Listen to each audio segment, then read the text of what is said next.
ایک عورت باہمی کشش اور لذت کی بنا پہ جسمانی تعلق قائم کرتی ہے۔ اسے ورغلانے پھسلانے والا تصور بے بنیاد اور ایک جھوٹی معصومیت کو کھوکھلا سہارا دینے کی کوشش ہے۔ اسے تسلیم کرنا چاہیے کہ وہ فطری جذبے کے آگے ہار جاتی ہے۔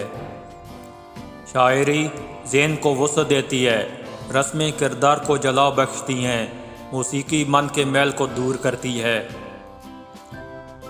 کسی بھی میدان میں ٹھکرائے جانے پر شدید نفسیاتی الجھن یہ پیدا ہوتی ہے کہ انسان اپنی قابلیت سے کئی درجے کم والے لوگوں کو ذہین سمجھنے لگتا ہے۔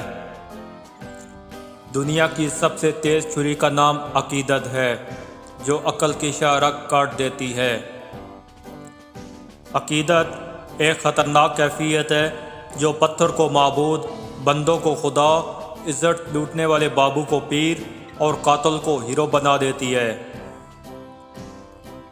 ہمارے پاس بیچنے کو بہت کچھ ہے، مثلاً غیرت، قوم، حب الوطنی، مذہب، زمین، عزت، وقار، علم وغیرہ۔ کسی کے نقطہ نظر کی سمجھ نہ آئے تو پوچھ لیا جانا بہتر عمل ہوتا ہے، بجائے غلط تخمینے لگانے کے۔ یہیں سے بدگمانیاں جنم لیتی ہیں۔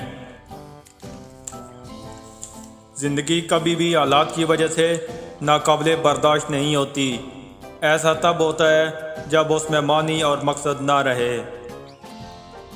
اپنی پسند کی عورت پانا چاہتے ہو تو پہلے عورت کی بھوک مٹاؤ۔ عورت کی بھوک 4 چیزوں سے مٹتی ہے: دولت، شہرت، محبت اور خوشامد۔ زندگی کبھی ہمیں بادشاہ نہیں ہونے دیتی کہ سب کچھ عطا کر دے۔ زندگی ہمیں ہمیشہ فقیر ہی رکھتی ہے، کسی نہ کسی شے کے لیے ترستا ہوا۔